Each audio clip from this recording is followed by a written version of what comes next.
A few days ago, I interviewed Marla Ornstein from the Canada West Foundation about a report that she had written with Julie Roll from the Energy Futures Lab about putting solar farms on abandoned well sites. And in principle, it sounds good. Who doesn't want more solar farms? The problem is there's a liability issue underlying all of this for abandoned wells that hasn't been addressed. So we're going to talk to Regan Boychuk of the Polluter Pays Federation about that. Welcome to the interview, Regan. Thanks for having me, Markham. Look, lay out your argument for my viewers about what's wrong with going ahead with this and without addressing the underlying liability issues, please.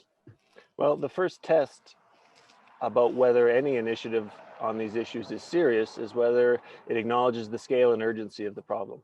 We have $250 billion in unfunded oil field cleanup in Alberta. The industry is in very bad shape, it's late days, and so it's very urgent. And so when we look at this latest proposal, it's talking about a subset of wells with some marginal potential economic opportunities.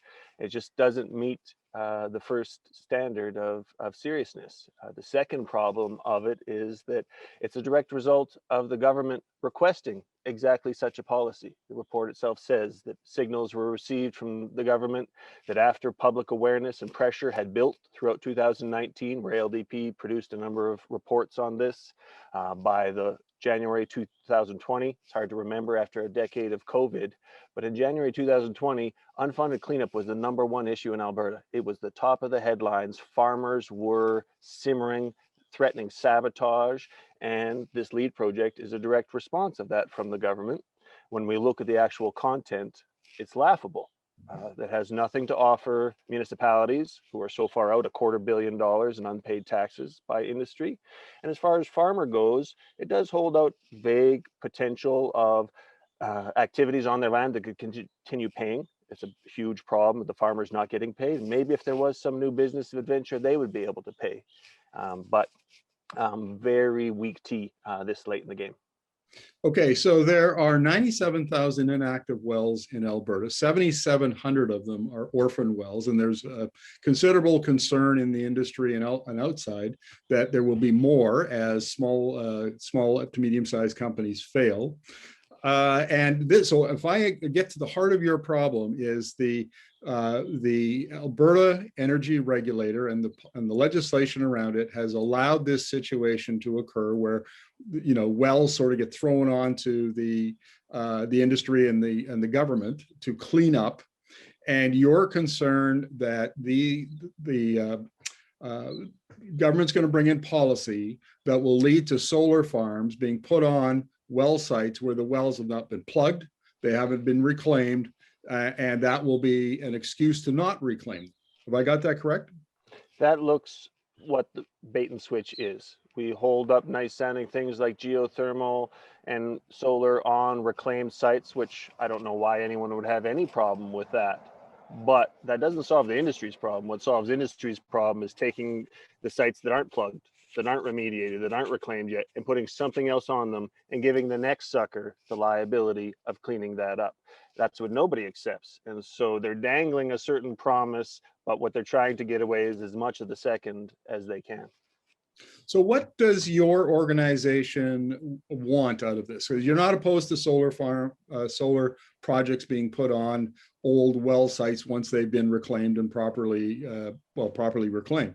So how would you want the government to proceed from here? Well, the simplest, easiest solution that would allow me to focus on other things. We wouldn't have to worry about how many orphans happen this year. The simplest solution and the biggest thing that Polluter Pay and Alberta Liability Disclosure Project are advocating is that the Orphan Well Association be properly funded according to law. There's a lot of confusion in the public. Our Orphan Well Association is different than the ones they have in the US. In the US, those state programs are funded by taxpayers. And so when wells end up there, it is a failure of policymakers and the bill does fall to taxpayers. We've already won that battle in Alberta. We've just forgotten. We've already legislated full industry funding of all orphans. If, as industry threatened in the fall, there's 12,000 new orphan wells this year, we don't have to worry about it. We have a law that says however much 12,000 wells cost to clean up, the industry gets taxed this year for it.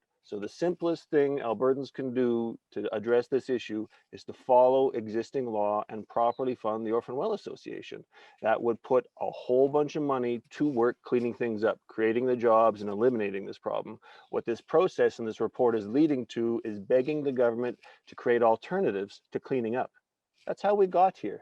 We haven't made anyone clean up much of anything in 100 years. And that game is over. It's becoming very urgent. They have to. And instead of doing that work, they're lobbying the government to create options of ways they can get around it or blur the lines. And that's not a serious approach to an urgent issue. Well, my understanding, Regan, is that the Orphan Well Association used to have maybe like 1,000 or 1,100 wells in its inventory that it had to clean up at any given time. And the problems of the last 4 or 5 years have now increased that to like 7,700, and it could grow more. And so are you arguing that the industry is not paying enough into the Orphan Well Association to properly fund all of that? And that's why, the federal government had to bring in $1 billion to help Alberta clean up this problem, and that presumably there might have to be more public money if industry doesn't fund it, or they just won't fund it, and they won't clean them up. Have I got that right? Absolutely.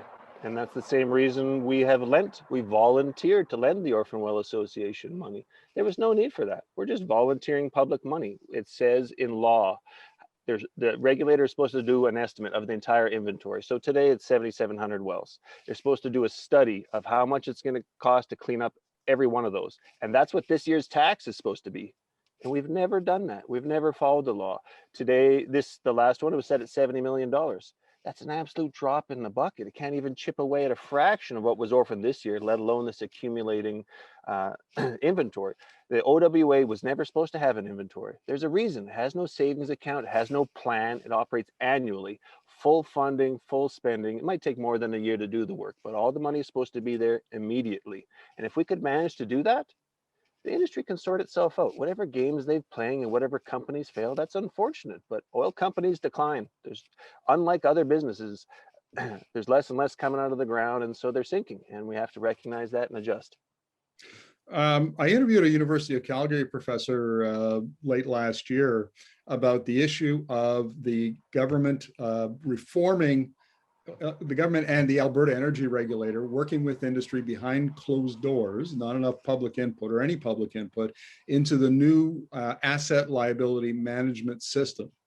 And there was concern, he expressed concern that it would address industry's concerns, but not the public's concerns and not the Treasury's concerns.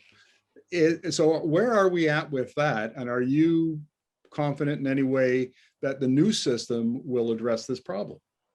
I am entirely confident the new system will not address this problem. As I've been saying for years, the industry is in such dire straits that whatever replaces this flawed program needs to be worse.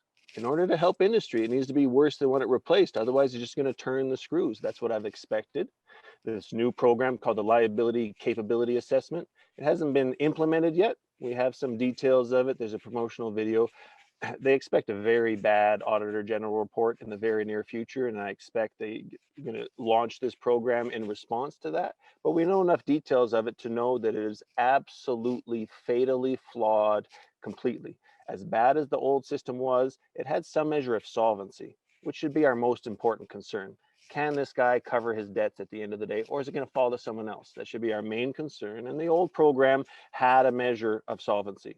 It was a bad measure, but it was really good for relative between companies comparing them. That's gone now. We don't measure solvency. We don't ask the question, are they going to be able to pay their mortgage at the end of the day? The new system, all it's concerned is, do they have money today for coffee? Well, as long as they got money for a cup of coffee, they must be fine. We don't have to worry about the long term. And so this new program, it's going to be sold as lovely.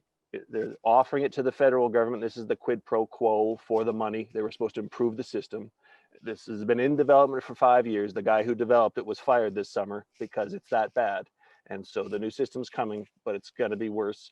And so this struggle is going to continue. Regan, thank you very much for this. This is an ongoing problem, an issue in Alberta. It's not going to go away. I'm sure we'll be talking to you again in the near future about it. Appreciate it. Take care.